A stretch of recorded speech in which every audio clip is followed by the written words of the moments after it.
My name is Aviva Rosenshine, and I'm CAMRA's International Campus Director. We're excited to have you all here participating in today's conversation titled The Correlation Between Anti-Israel Activism and Racism. In a moment, I will be introducing our panelists. Before I do so, I would like to tell you about CAMRA and CAMRA on Campus. CAMRA is a nonpartisan international media research organization. We aim to correct inaccurate information presented in the media to ensure that the public is receiving a correct representation of Israel and the Arab-Israeli conflict. In the campus department, we focus on correcting misinformation that may appear in university newspapers, classroom syllabi, or by invited guest speakers. We provide assistance to students through our two programs, the CAMRA Fellowship and the CAMRA on Campus Coalition. The CAMRA Fellows across the US, Canada, the UK, and Israel focus on monitoring their campus environment, correcting falsehoods when disseminated, and proactively educating their peers about Israel via penning articles, hosting educational events and workshops, and by distributing thoroughly sourced infographics and other resources within the campus quad and online via social media. In addition to the fellowship, CAMRA's On-Campus Coalition supports independent, student-led Israel organizations, aiming to help empower the students to be the voice on their respective campuses when it comes to Israel. Each summer, the students from both programs attend our International Training Conference in Boston. For this summer, we'll be running a virtual conference for the students. We are currently accepting applications for the CAMRA Fellowship, and we will send the link out in a follow-up email, as well as registration link for our May 4th event, where we'll be diving more into our programs. At this time, please make yourself aware of the Zoom functions at the bottom of your screen. To get things started, please introduce yourself in the chat box with your name and the location from where you are joining us, and the university you attend, if applicable. We'll be using the Q&A function to take questions. Questions will be answered after the panelists have finished up their discussion, but feel free to place your questions throughout the talk as they come up. I'm now glad to introduce our panelists. We will first hear from Eylon Levy. Eylon is a news anchor who has worked for I-24 News and IBA News. He's also a graduate of Oxford and Cambridge and a translator of Hebrew nonfiction. After Eylon presents, we will be joined by Adam Levick. Adam has been the managing editor of CAMRA's UK Media Watch since 2010. Previously, he worked as a researcher at NGO Monitor, and before making Aliyah, worked for the National Office of the Anti-Defamation League. Adam published reports on progressive anti-Semitism for the Jerusalem Center for Public Affairs, and his op-eds have appeared in British, Irish, US, and Israeli publications. Everyone now, please give a warm welcome to Eylon and enjoy today's conversation. Thank you, Aviva. Thank you for organizing this. I hope everyone is well in self-isolation at home. I've started talking to the potted plant, so it's good to be able to talk to you as well, and not just talking to myself. Anti-Israel activists around the world like to think of themselves as revolutionaries. There's something very revolutionary about the anti-Israel struggle, the vision of Israel as being an oppressive, colonialistic power that's made anti-Israel activism part and parcel of the left-wing, internationalist, socialist, revolutionary drive. What I want to do today, before we get onto the discussion with Adam, is start thinking out loud about an idea I've been developing and want to put into writing that flips this logic on its head and says that actually, rather than the anti-Israel movement being the radical revolutionary movement, it's very much the Zionist movement that is still the revolutionary movement, and the anti-Israel movement that is the counter-revolutionary movement that is trying to roll back one of the most creative and daring political enterprises of the last century. So why do I say that Zionism is a revolution? It's very easy now to take Israel for granted, not understand just how bold and radical and revolutionary the Zionist idea was at its inception. All across Europe, there were revolutionary movements that demanded a right for national self-determination, whether in Poland or in Hungary or anywhere around Europe. What was different about the Zionist movement was not just that it wanted to fight for independence and self-determination.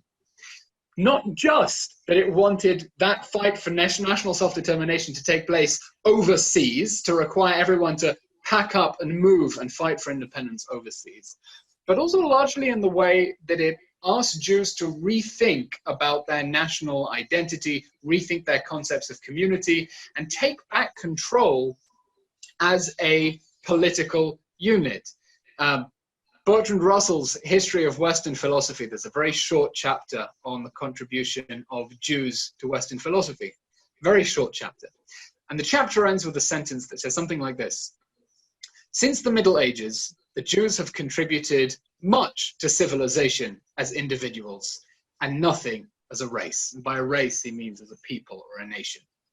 And the Zionist revolutionary movement that said, we're fighting for national self-determination, we're fighting for it overseas, and we want everyone to completely rethink about what it means to be Jews and to be able to act as a collective again, was in every sense a revolutionary movement that aimed to throw off the shackles of Western and other countries around the world that had been governing Jews in a sort of subordinate relationship. There had never really been full equality within these societies for Jews. And what the Zionist movement, as different from the Enlightenment movement, came along and did was to say, we want equality with other nations, but not as part of those nations. We want equality as a nation.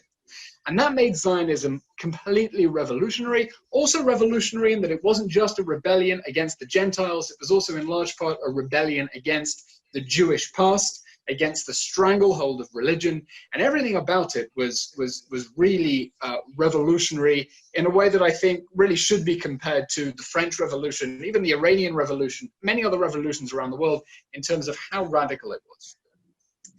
And what does that mean about the anti-Zionist movement? What does it mean about the forces that are trying to drive back Israel? Well, if you regard Israel as being part of an extension of Western colonialism, then it's easy to understand how the fight against Israel is revolutionary, right? The French had 1 million settlers in Algeria, and the Algerians rose up in revolution against the French. But what happens if that fight is actually a fight against the revolution itself?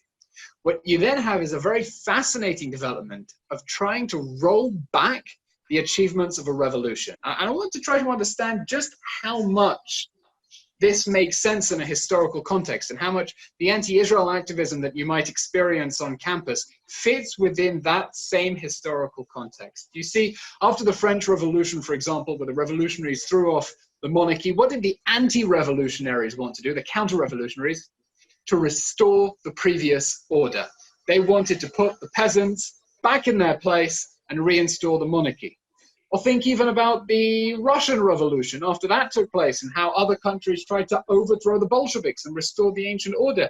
Think even about Iran. We're still having conversations about whether the United States wants regime change, and people will support the Shah's heir to try to restore the situation as it was before. You see this with other social movements as well. For example, think of the big sexual liberation of the 1960s and the way that you now have movements in the United States, for example, wanting to restrict abortion rights, for example. All part of the same context of saying, this was the power relationship, you changed the power relationship, we want to put it back in its place.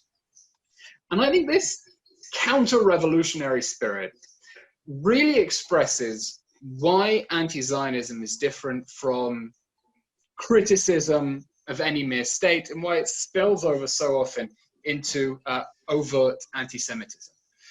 First of all, because anti-Zionism, and part of this is the boycott movement we see on university campuses, is a forcible attempt to deprive Jews of a fundamental right that they currently enjoy, which is the right to self-determination.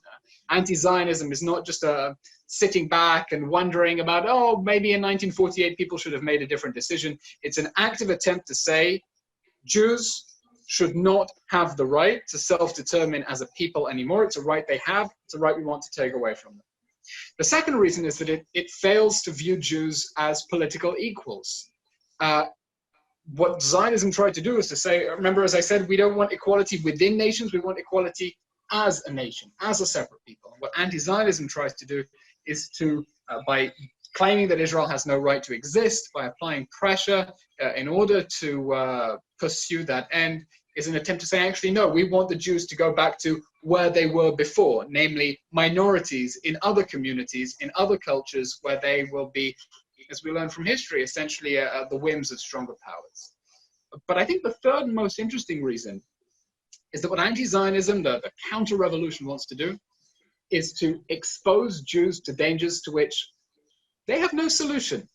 I do wonder, if you start a conversation with the anti-Israel radicals on campus, what they expect to happen to the Jewish majority living here if the right of return were granted, for example, and this country were to become a binational state with an Arab majority. Do they think that the Jews would be well treated here? Do they think maybe they don't deserve to be well treated? Jews, from a long and bitter experience, the Zionist narrative at least has been that the only way that Jews can guarantee their safety is if they are able to defend themselves and to practice self-determination.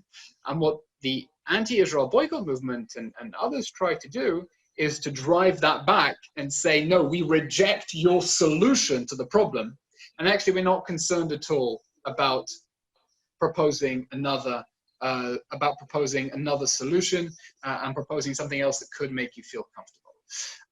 So I just want to be able to set the stage now before the discussion with Adam about a few thoughts about ways to think about the anti-Israel movement, anti-Israel activism, and the role that it's doing. They very much claim that mantle of being an insurgency and being revolutionary. And I think that if we change our perceptions and actually think about what Israel is trying to do as still being part of a very revolutionary project, and what the anti-Israel movement is trying to do is part of an effort to roll that back and to restore the old power dynamics that force the Zionist movement to say we need change because Jews do not have existential security in this respect. Offer some food for thought for how to rethink about what this battle is, what this struggle is, and maybe some ways to move forward. So on that note, I want to introduce Adam. And Adam, how are you doing? I'm doing good, Elon. How are you coping in self-isolation? Working in a small apartment surrounded by a 2-year-old and a 5-year-old is challenging at times. Sometimes they come in while I'm working and they don't quite understand the whole idea of Abba's working. But other than that, I can't complain. I can see they're responsible for the artwork in your office there. Yes, definitely. Adam, I want to ask you a few questions. I think all of us right now are watching Fauda. Those of us who are not connected to Yes, we're all watching Fauda on Netflix. I think the series does an incredible job of humanizing both sides, thinking through their feelings, their rationales. But I think if one thing is clear from the series, it's we definitely wouldn't want to swap positions with the Palestinians and live in the reality that they're in. Now, terrorism is obviously wrong and an illegitimate tactic for the Palestinians to try to change their political situation. And boycotts are also wrong. Pursuing international recognition is also wrong. What do you think would be a legitimate form? Is there a legitimate way for the Palestinians to try to pursue political change vis-a-vis Israel? I mean, if Palestinian activists were coming to you and saying, look, we're sick of being called anti-Semitic all the time, what can we do that wouldn't be, quote unquote, anti-Semitic or anti-Israel? What would you advise them? Well, let me answer that in two ways. Number one, they're not just called anti-Semitic. I mean, those of us that take anti-Semitism seriously and have made the arguments in posts and op-eds that their society is compromised by endemic anti-Semitism cite empirical data by ADL, by Pew Global, that suggests that Palestinian society is the most anti-Semitic society in the world. 93% according to ADL. 2011, the Pew Global poll showed that only 3% of Palestinians had favorable views of Jews, not Israelis, but Jews. So I don't want to spend too much time on that, but I just want to make clear that the one thing they can do is stop, is trying to create a society where anti-Semitic views are considered unacceptable, the same way that racism is considered unacceptable in the West. That I think the international community has to hold them accountable to the same moral standards as they hold other countries, and that would go a long way. I think if they were yeah, go ahead. No, it would definitely go a long way, and I don't think anyone would dispute there's a lot of sort of cleansing of the stables that needs to be done there in terms of anti-Semitic conceptions and rhetoric. But if they were to come to you and say, look, we want to get our house in order and stop using these anti-Semitic ideas, what tactics, like what is legitimate for pro-Palestinian activism on campus? What tools are available to them if, boycotts, for example, we say are anti-Semitic? Like what tactics are legitimate? Coexistence projects, projects that bring Jews and pro-Palestinian activists together, projects that bring Palestinians and Israeli Jews together. The one thing they can do politically is to promote the idea that their leaders should enter negotiations with Israelis without preconditions. And I say without preconditions because that's typically their Abbas and previous demands that Israel release X number of Palestinian prisoners before they even agree to talk. So I can see no reason why, if I was a Palestinian agitating for a state, and I think that's a completely legitimate aspiration, that why on earth would you want a political leader that is hesitant or refuses to sit down and negotiate without preconditions? I think that's been, the Palestinian leadership and their refusal to say yes to legitimate offers for statehood has been one of the biggest obstacles to achieving peace. They could have had peace in 2000, 2001. They could have had peace in 2008. Even during the Obama administration, Abbas demanded that Israel to release over 1,000 prisoners, all of which had blood on their hands. So I can think of no rational reason why a Palestinian leadership that wanted to have a peaceful outcome would be hesitant to hold negotiations one-on-one without preconditions. Right. That's really interesting that you raised sort of the round of negotiations from 2008, because one of the things that has changed since is that, at least under Olmert, there was an Israeli government that was committed, and not just in rhetoric, to a two-state solution. And what we have now is, God willing, one day there will be a government here, right? But the government that is being set up is one that says explicitly, we are against a two-state solution. We want to begin an annexation of the West Bank, of Judea and Samaria, has the backing of the American administration, even if what remains, in these little islands they call a Palestinian state. And I wonder, do you as a pro-Israel activist worry sometimes about maybe a hyperinflation of the term anti-Israel or anti-Semitic? So when you have, for example, Israeli leaders who say that wanting to boycott settlement products, for example, is anti-Semitic, for example. If Israel isn't able to draw the lines of what being anti-Israel means, are you worried that the line between being anti-Israel, being anti-Israeli policy just becomes mush the moment Israel says, look, we're not interested in the two-state solution? Yeah, absolutely. I've made this point repeatedly on social media and on our blog, that the pro-Israel community has to be extremely careful about misusing the term anti-Semitism, misusing terms like blood libel when it has no historical resonance to the ancient blood libel. I always use the IHRA, the International Holocaust Remembrance Alliance, working definition of anti-Semitism, which has been accepted by 31, maybe more states. And I agree. I think that those who use the word anti-Semitism carelessly do our movement, do those who want peace and who love Israel and want to seek a peaceful solution grave harm by using the term flippantly, by using the term just to refer to any policies they don't like. It's kind of like the term fake news, right? Like, there was a time that fake news meant news. Fake news. Yeah.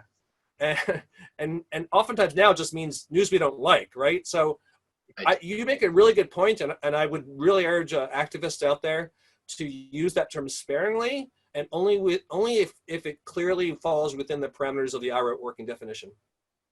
That's interesting. One of the things I notice, let's think with our media hats on now, is that in the media there's very little coverage of internal Palestinian politics. I mean, when I think of how much there's been in the international media about Israel's political crisis in the last year, that sort of conversation about Palestinian politics, entirely absent the fact that Mahmoud Abbas, may he have a long life, is now, what, 13 years, 14, 15, 16 years into a 4-year term? I can't even remember anymore. None of the discussion is never discussed in the context of being an undemocratic, autocratic leader. There doesn't seem to be any nuance when it comes to discussing the internal Palestinian scene. Why do you think that is? Well, it's interesting, you know, Matty Friedman in his groundbreaking op-ed in Tablet in 2014 made that point really well. Which is an outstanding column, by the way, and everyone should, as soon as we finish, check that Matty Friedman essay. Yeah, it's a must-read. I mean, to me, it changed the way I think about prose or activism, about the conflict, the way it's covered by the media. But, you know, he makes the point that, and he was the former AP Jerusalem correspondent, I believe, and he makes the point that Palestinian politics, Palestinian economics, Palestinian culture, Palestinian corruption, Palestinian ideology is almost never discussed. Now, you know, I think the reason for this has to do with the fact that a lot of those out there, whether it be some journalists, not all, but some journalists, and certainly pro-Palestinian activists, don't impute agency to Palestinians. They don't see them as agents of their own fate. They always see them acted upon, never as actors. That's a dynamic that's been termed by a writer named Jim Sleeper as liberal racism. It's alternately been termed the soft bigotry of low expectations. And that is when, you know, it's racist insofar as a lot of activists don't really see the Palestinians as capable of, you know, of being held to the same standards as Westerners are. So if you were to show them evidence that, you know, there's corruption, that there's racism, that there's dysfunction within Palestinian society, it's typically ignored. I think just have this this ideology, which is in part motivated by, or in part informed by intersectional ideologies, which hold that certain groups, by virtue of their victimhood status or perceived victimhood status shouldn't be held morally accountable for their actions, and that and I want to unpack that in just a little bit to understand what exactly we mean by intersectionality. I mean, it's interesting that you talk about the bigotry of low expectations and failing to impute agency to the Palestinians. One of the best examples I can think of. I don't know whether I should be revealing this. When I did my army service, I served in COGAT, the Coordinator of Government Activities in the Territories. And I served in the headquarters where we had meetings every day, Palestinian officials, international community. Fascinating experience. And we had one meeting, and I had to dig up my notes because I wanted to make sure that I was remembering this correctly. And I nearly fell off my chair or choked on my coffee. We were speaking to one European Union official. I think he was British, and discussing corruption in the Palestinian Authority. And he compared the Palestinians to mice. And this is the point I nearly fell off my chair. He said, and I quote, "Corruption isn't great, but if you put mice in a box that gets smaller and smaller, they start fighting with each other." And I was absolutely flabbergasted that he was sitting there comparing using that metaphor of comparing the Palestinians to mice. But I think it's a really, really excellent example of that perception that regards the Palestinians as that it's not just a dynamic of stronger and weaker parties, but that the dynamic is so strong that the Palestinians have no agency or sense of responsibility at all. And then they're not asking interesting questions about, well, not tactically are the Palestinians doing the right thing, but is it possible that the whole movement has gone astray? Is it possible that their whole strategy has a serious problem? Yeah, it's interesting also. I mean, first of all, it's interesting that mice analogy, you know, that's obviously a anti-Semitic meme, you know, Jews as vermin. That's interesting that they would have used that. But, you know, also I think, I oftentimes think that and this is related to what you asked, I'll get around to what you asked, but I oftentimes think that one of the reasons why there's this instinctual hostility to Zionism, or at least this instinctual hostility to Israel as such, is that we've proven that we don't need the help of, you know, social justice warriors to live in a vibrant, free, democratic, progressive, economically prosperous state. That, you know, we're no longer living in shtetls, we're no longer living as tiny minorities oppressed by the large minority, that we're thriving, right? So we've proved that a historically oppressed minority can, through hard work and determination and grit, overcome their historic oppression and become But that doesn't successful. work with the theory, does it? Right. Well, exactly. Right. So, as long as they hold this view, right, I think ultimately it's about them. I think ultimately it's a narcissism, ultimately about what they want to do in the world, they being the activist. And I don't want to tar all journalists with the same brush, but certainly the advocate journalists, the journalists that are clearly on the Palestinian side, right? That's not you. That this is they can't wrap their minds around themselves that every ideology they've been taught in college about liberation movements, about how we implement change, how we get the world to be more progressive, is based on the idea that Western liberals need to be the agents of the victims' change, not that those victims should be the agents of their own change. And we completely disprove that, contradict that paradigm. So that goes back to your question, right? I mean, I think that there's a psychological and ideological motivation why they refuse to hold Palestinians responsible the same way they hold us responsible. Because otherwise, what would they do? Otherwise, and I think that's a very interesting point, Adam, especially in the context of the Palestinian refugee camps, for example. The fact that in the West Bank, Gaza, there are still Palestinian refugee camps. As far as Mahmoud Abbas is concerned, he's proclaimed the state of Palestine, and yet there are refugee camps for refugees from Palestine on his soil. And no one in the international community seems to think that's a little bit strange, or to expect them to dismantle refugee camps that, as far as they're concerned, are on their own sovereign soil.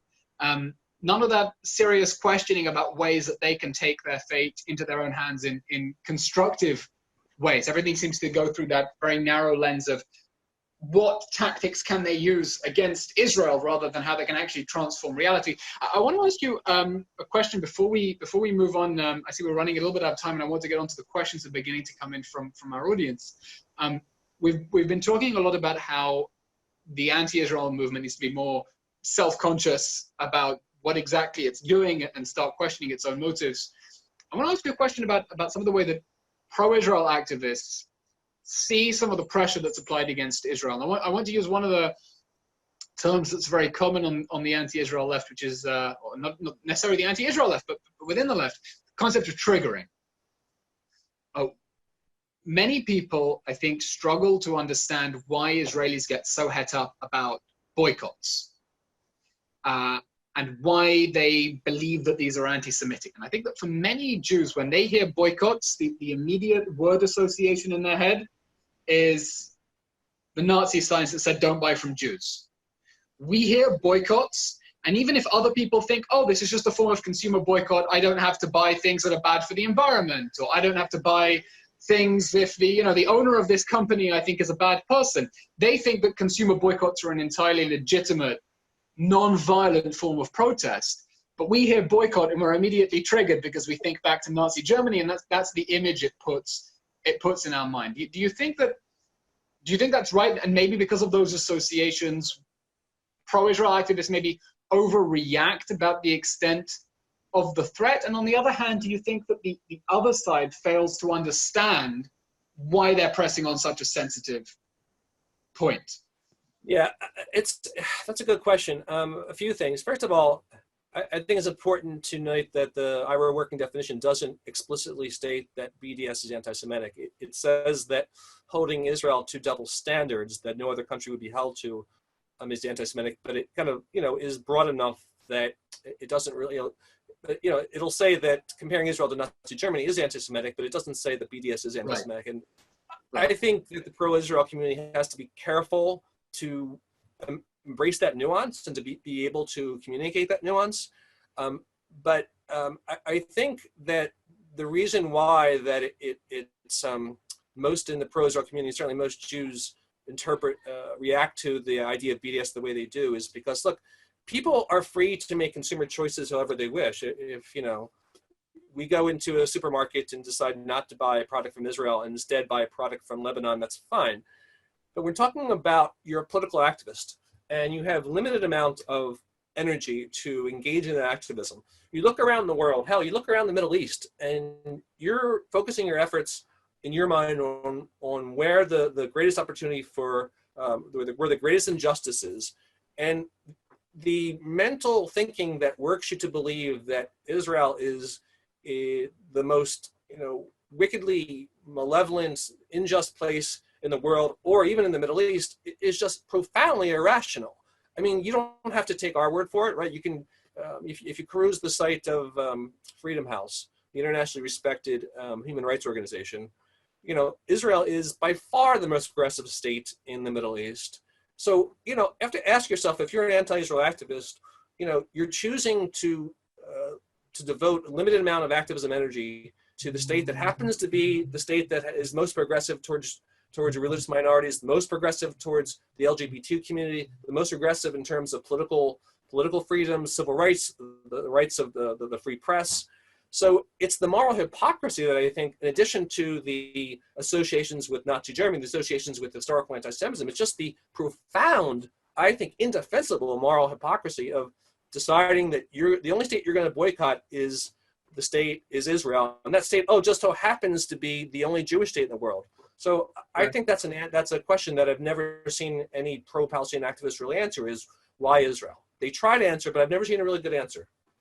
Right. I think it's interesting also in the context of understanding how these policies are sometimes applied in such an unreflective way. I mean, a while ago, if you remember the debate that was taking place in the Irish Parliament about the bill to ban commerce with Israel, the bill stated that it would be a criminal offence to engage, to buy settlement products. And I watched the debate in the Irish Parliament. There was absolutely no reflection or thought about whether that was proportionate, because that self-confidence, that moral self-righteousness, and the belief that we are right, Israel wrong, put them in this bizarre situation where anyone who wants to buy a bottle of wine from a settlement would be exposing themselves to time in jail. I think it's a really good example of how twisted the dynamic is. Right, and it's important also to know that, and I know you've produced videos to this effect. I know you know this, but the BDS leaders almost entirely, certainly the main BDS leaders, are on the record as opposing any future which will include the existence of a Jewish state within any borders. So the movement itself is compromised by an anti-Semitic view that their end goal isn't peace and justice and coexistence and two states living side by side. Their goal is clear: the end of the Jewish state within any borders. And you can't separate the movement from the activists. I mean, they're part of a movement that really has a malevolent goal, and that's a big part of why Jews and pro-Israel activists on campus respond the way they do. Okay, Adam, we have a few questions coming in from our audience. It's always a shame we have to do this on Zoom rather than with an actual audience, because it's difficult to. Sometimes we forget we're actually talking into screens by ourselves, and it's always nice to have the human touch. But a few questions coming in. You were discussing before that one of the legitimate forms of protest for the Palestinians would be working on coexistence projects, and one of the tensions there is that what they want really is to separate from Israel. And what we're seeing now with the coronavirus crisis is a really interesting dynamic that is, on the one hand, requiring the sides to stay apart. We're all social distancing, but on the other hand, there is cooperation. There has to be cooperation because viruses don't respect borders. So the question we have from Ben Stone here is how you think that COVID-19 and the cooperation between Israel and the Palestinian Authority might shape the debate on either side. Maybe that recognition of certain problems that don't respect borders, even if you want to put one down. Look, I wish I could be more optimistic. I don't think the long-term impact will be significant. I think it's wonderful. I think it's especially wonderful in that it's been the extraordinary cooperation between Israel and the Palestinians on coronavirus has been recognized even by the UN, by voices that typically don't recognize positive things that Israel does. But I think at the end of the day, when the virus has been defeated, unfortunately, I don't see any long-term positive impact from the admittedly impressive cooperation between the two parties. going back to what you were saying before, you said the IHRA definition of anti-Semitism doesn't explicitly call out BDS as being anti-Semitic, and the question then is what double standards mean, and we can open up that discussion. But do you, I mean, for the record, do you regard boycotts against Israel as being anti-Semitic? And if so, why? Do you think there's a non-anti-Semitic form of boycotts, or just are all boycotts of Israel intrinsically anti-Semitic? Do they necessarily fail the test? I would argue this. I'm going to maintain that I think that per the IHRA definition, which I think is so important to abide by, I think it's less than 100% clear. I would argue that even if BDS isn't intrinsically anti-Semitic, I would point to recent and really empirically sound studies in the UK, 2 years ago by the Community Security Trust, that showed a strong correlation between those that support BDS and those who also hold classic anti-Semitic views. So that, you know, it seems clear based on that research and based on other studies also, that even if you can argue that BDS isn't intrinsically anti-Semitic, that those who agitate for BDS, those that campaign for it, are passionate about it, are very likely to hold classic anti-Semitic views anyway. So I think that's how I would characterize the movement. Okay. I want to try. We have this function here called Answer Live. I'm not sure whether this allows you to answer the question. No, sorry, no, that's not what it does. There we go. We have a question here from Sammy Stein, Adam. Anti-Zionists want to eliminate the state of Israel, and that would lead to denying the Jews a state of their own. That in itself would seem to be anti-Semitic, according to the IHRA definition. I mean, do you think maybe that's where the definition should fall, about whether the boycott is intending to stop Israel, to eliminate the state of Israel, rather than other ends, or is just the institution of a boycott itself problematic?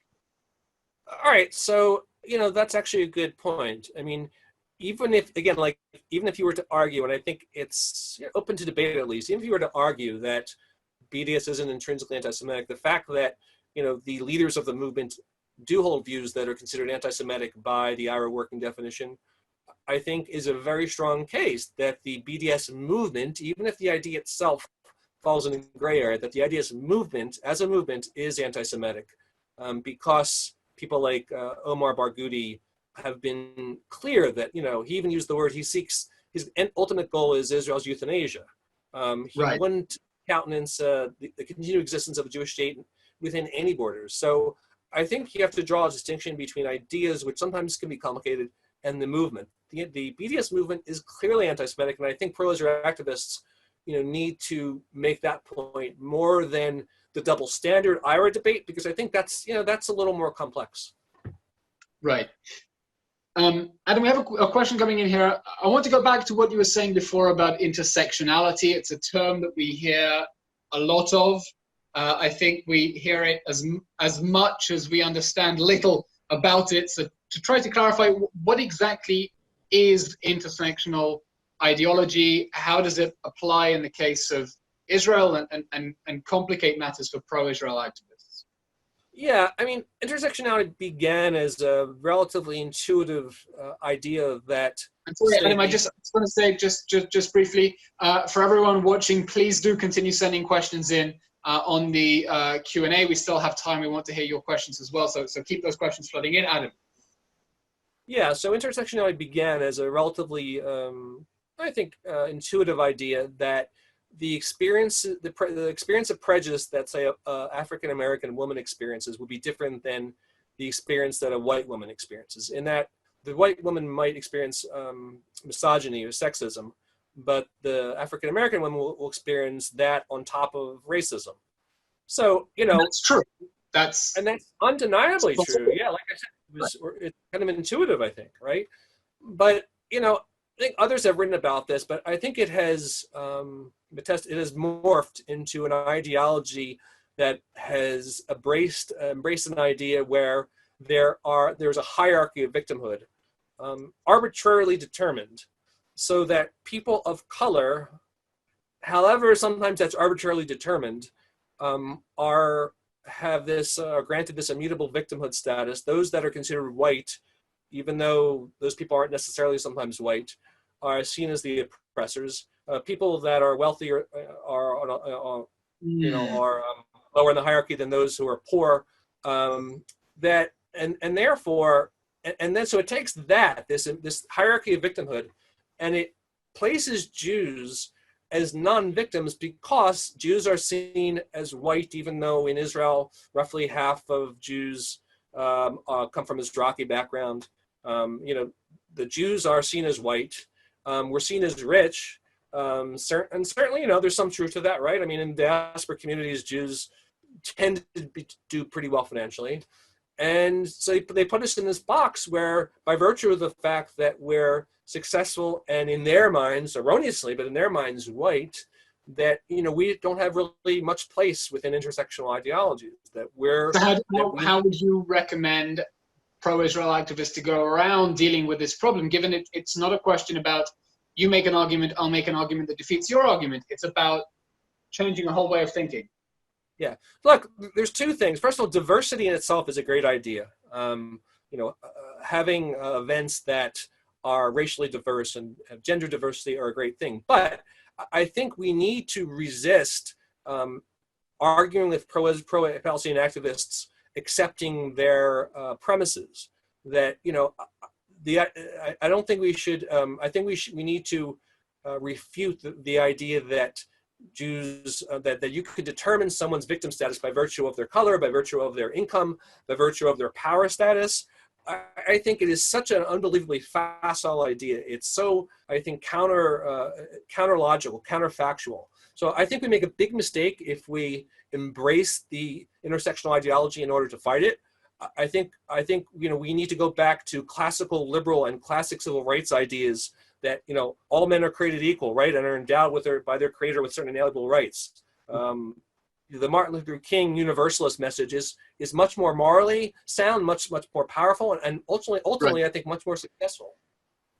We have a really interesting question here, touching on a very hot potato from Ben Stone, asking specifically about Jewish activists who not often fight for BDS, are often on the forefront. Let's be honest, sometimes the tip of the spear of certain anti-Israel campaigns.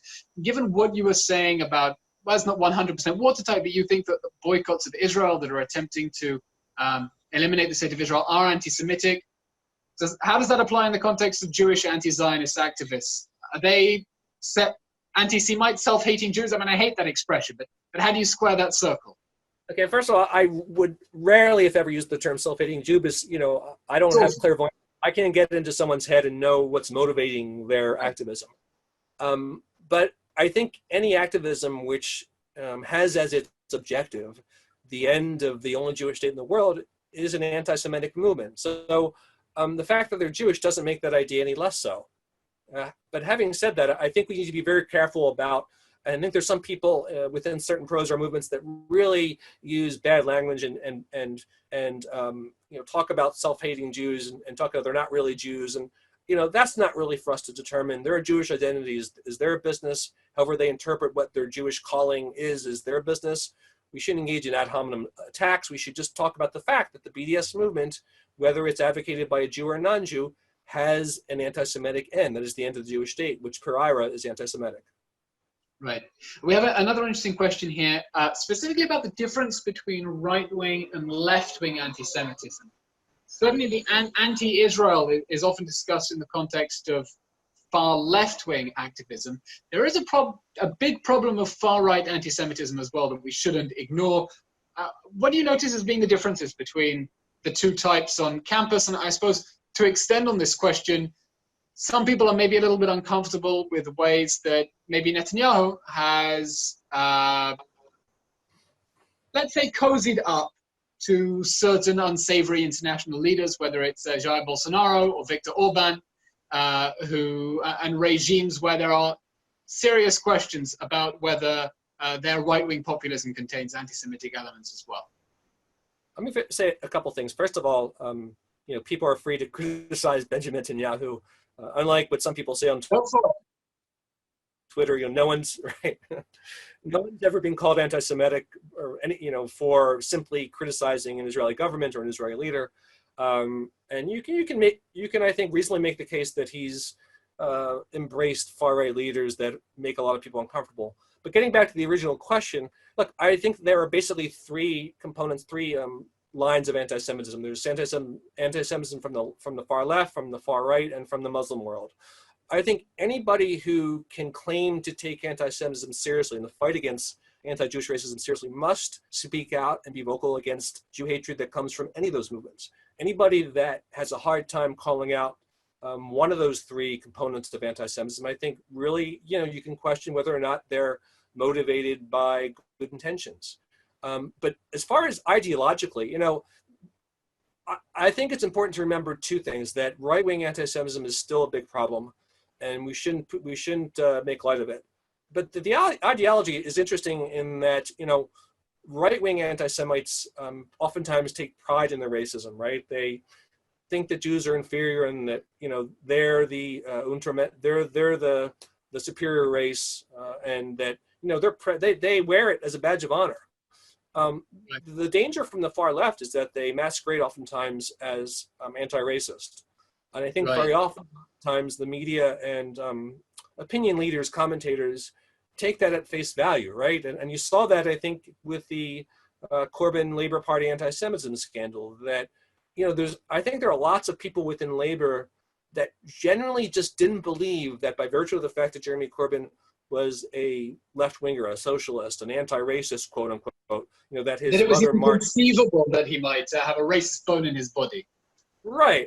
That, his mother marked a cable street, so therefore, ... And I think that's so. I think there are some people like within the far left, say in the UK, who don't care that he was anti-Semitic. But I think there's a lot of people that just couldn't wrap their minds around the fact that you can be a socialist, anti-racist campaigner and truly hold horrible views about Jews. So I think that while right-wing anti-Semitism is as much of a problem in many countries as left-wing anti-Semitism, I think intellectually, politically, ideologically, it's much more challenging to fight it on its left-wing variety because of the reasons I just stated. Right. It's interesting. You then have that horseshoe theory of the far left and the far right end up meeting up and being not that far from each other, and it ties into some of the stuff I was discussing at the beginning. That if Zionism was, the Jewish emancipation movement, the Enlightenment movement, was a push for equality within Western nations, and Zionism was a push for equality within the family of nations. You have right-wing anti-Semites, not the worst of them, but the right-wing populist anti-Semites who say, Jews, go to your own state and leave us to our own white state, but we don't want you to have equality within our state. And the left-wingers who say, sure, in principle, be equal citizens as minorities within our state, but don't be equal as your own nation in a state of your own. We have one question here. If you had to recommend one book to an anti-Zionist who is open-minded and says, look, you have one book to try to change my mind, what would it be? Oh, that's difficult. I think you can do much worse than the Case for Israel by Alan Dershowitz. I think that that book, there's a British pro-Israel activist, Muslim pro-Israel activist, whose name I'm forgetting. I think you know who I'm talking about. His last name, I think, is Hafiz. I could be wrong about that. But he basically decided, he was raised in a very anti-Semitic Muslim environment. And he decided that he wanted to challenge the ideas that he was raised on. So he went to the bookshop, picked up Dershowitz's book, and he just had like an aha moment. He had an awakening. Now, there are good things and bad things to say about Dershowitz, but I think that's a very concise and very well argued book. It's very accessible. And I think to the degree that the person you're recommending the book to is open-minded, I think that makes a pretty persuasive case. Okay. One last question here that has come in from anonymous. Okay, they don't want to tell us who they are. we were discussing before right-wing anti-Semitism, left-wing anti-Semitism, and it's always a question in politics about who you ally with in a fight for a common cause. And so you said, by all means, criticize Netanyahu for, cozying with certain right-wing populist leaders, but how should pro-Israel activists feel about perhaps certain evangelical Christian groups or other populist groups that are pro-Israel, but there are questions about perhaps anti-Semitic tendencies, undertones? I mean, you can't pick all your allies to be whiter than snow, metaphorically. Right. So how should pro-Israel activists dodge that question about whose support to accept and whose support says beyond the pale? What's the line? That's a really good question. Look, I think to some degree it depends on the activist comfort level with some of the other political persuasions of the evangelical Christians, some of which may hold views on economics or social views that they would disagree with. So there's that. The question is, are you willing to make allies with someone who you disagree with on, say, abortion or, say, LGBT rights? And that's, I think, an individual decision. Number two, I'd recommend strongly reading our Christian media analyst, Dexter Van Zyl, has written really persuasively about the evangelical pro-Israel movement. I think he knows a lot more about the movement than I do. But I will say that one thing that to dispel that you see the media propagating all the time, that is the only reason why Christian evangelical pro-Israel activists support Israel is because, at the end of times, everyone's going to go back to Israel. It feels like we're living through the end of days now, doesn't it? Yeah, well, that's a good point. Based on reading Dexter and reading other thoughtful commentators on the issue of Christian pro-Israel activism, I think that and also based on my own personal experience, I just don't think that's true. I think that represents a very small percentage of the evangelical pro-Israel movement. I think a lot of the pro-Israel evangelicals are philo-Semitic and just believe in the Bible. The Bible says, if you bless the Jews, you'll be blessed. Look, so I think you have to make a distinction between, I'm personally not bothered by their theological motivations, but I'm personally bothered by some of their political motivations, at least in the American political context. So I think that's a tricky point, but I think you can do much worse. And I think I'd recommend people go to the site of Camera and look for articles by Dexter Van Zyl. He really can shed a lot of insight on the Christian community and their support for Israel and what that's motivated by. That's an interesting perspective. I'll check it. Adam, I think unfortunately we're running out of time. So I want to thank you. The time's flown by. We've had a really interesting, stimulating conversation. And Aviva, thanks for facilitating this, and back to you.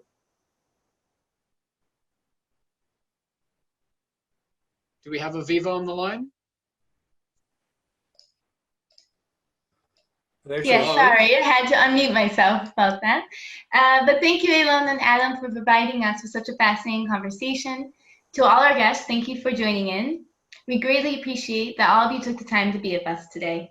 And if anyone has a question that we weren't able to get to, please feel free to post it in our discussion board on our Facebook page for this event, and we'll make sure to get to it later today or this week.